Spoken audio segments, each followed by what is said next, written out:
अस्सलाम वालेकुम दोस्तों, क्या हाल है। उम्मीद करता हूँ कि सब दोस्त खैरियत से होंगे। नदीम वाइस चैनल में खुश आमदीद। बहुत मुद्दत पहले दूर दराज के एक मुल्क में ये कायदा था कि इस मुल्क के लोग हर साल अपने बादशाह तब्दील करते थे।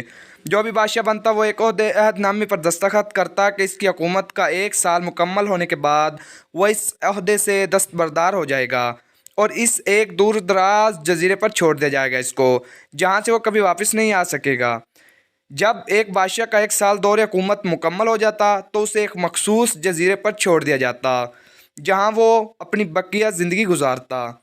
इस मौके पर इस बादशाह को बेहतरीन लिबास पहनाया जाता और हाथी पर बिठाकर उसे पूरे मुल्क का अलविदाई सफ़र करवाया जाता, जहाँ वो सब लोगों को आखिरी बार खैरबाद कहता। वो बहुत ही अफसोसनाक और गमज़दा लम्हात होते और फिर वहाँ के लोग बादशाह को इस जजीरे पर हमेशा के लिए छोड़ आते। एक मरतबा लोग अपने पुराने बादशाह को जजीरे पर छोड़कर वापस आ रहे थे कि इन्होंने एक ऐसा समुद्री जहाज़ देखा जो कुछ देर पहले ही तबाह हुआ था। एक नौजवान शख्स ने खुद को बचाने के लिए लकड़ी के एक तख्ते का सहारा ले रखा था। चूँकि इनको लोगों को एक नए बादशाह की भी तलाश थी, लिहाजा इन्होंने इस नौजवान शख्स को अपनी कश्ती में बिठा लिया और अपने मुल्क ले आए और इससे एक साल की हुकूमत की दरख्वास्त की। पहले तो वो नौजवान ना माना, लेकिन फिर वो एक साल के लिए बादशाह बनने पर रजामंद हो गया। वहाँ के लोगों ने इस बादशाहत के तमाम असूल और तरीके समझा दिए और यह भी बताया कि एक साल के बाद वो उसे फ़लाँ मखसूस जजीरे पर छोड़ आएंगे। बादशाहत के तीसरे दिन ही इस नौजवान बादशाह ने अपने वज़ीर से कहा, मुझे वो जगह दिखाई जाए जहाँ गुज़श्ता तमाम बादशाहों को भेजा गया था। बादशाह की ख्वाहिश का एहतराम करते हुए उसे वो जजीरा दिखाने का एहतमाम किया गया। वो जजीरा मुकम्मल तौर पर जंगल था और जंगली जानवरों से भरा हुआ था। इस जानवरों की आवाज़ें जजीरे के बाहर तक सुनाई दे रही थी। बादशाह जायज़ा लेने के लिए थोड़ा सा जंगल के अंदर गया और वहाँ इसके पिछले तमाम बादशाहों के ढांचे नज़र आए। वो समझ गया कि बहुत जल्द इसका भी यही हाल होगा और जंगली जानवर इसको चीर फाड़ खा जाएंगे। मुल्क वापस पहुँच कर बादशाह ने मजबूत तवाना जिस्म के 100 मजदूर इकट्ठे किए, इन सब को इस जजीरे पर ले गया और हुक्म दिया जंगल को एक माह में मुकम्मल तौर पर साफ़ कर दिया जाए, तमाम खतरनाक जानवरों को मार दिया जाए और दरख्त काट दिए जाएँ। वह हर माह खुद जजीरे का दौरा करता और काम की खुद निगरानी करता। पहले महीने ही तमाम खतरनाक जानवरों को मार दिया गया और फिर बहुत से दरख्त भी काट दिए गए। दूसरे माह तक जजीरा मुकम्मल तौर पर साफ़ हो चुका था। अब बादशाह ने मजदूरों को हुक्म दिया कि जजीरे पर मुख्तलिफ मकामात पर खूबसूरत बागात तामीर किए जाएँ। वो अपने साथ मुख्तलिफ पालतू जानवर मसलन मुर्गियाँ, गायें, भैंसें, बतखें और भेड़ें वगैरह भी जजीरे पर मुंतकिल करता रहा।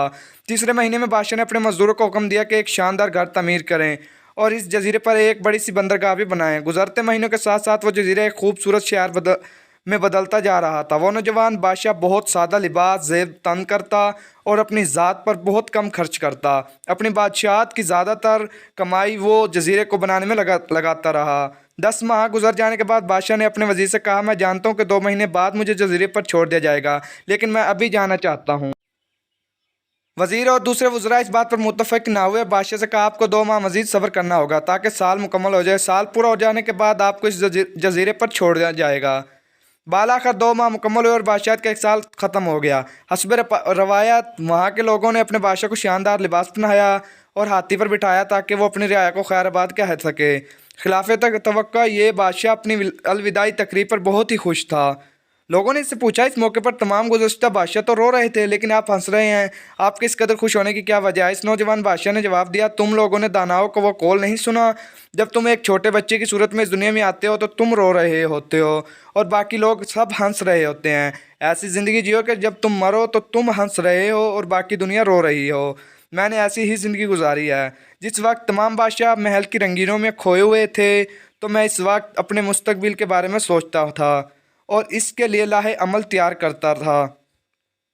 मैंने अभी इस जजीरे को एक ऐसी खूबसूरत क़यामगाह में तब्दील कर दिया है जहां अब मैं अपनी बाकी की ज़िंदगी निहायत चैन और आराम और सुकून से गुजार सकता हूं। मज़ीद वीडियोज़ के लिए मेरे चैनल को सब्सक्राइब करें। शुक्रिया।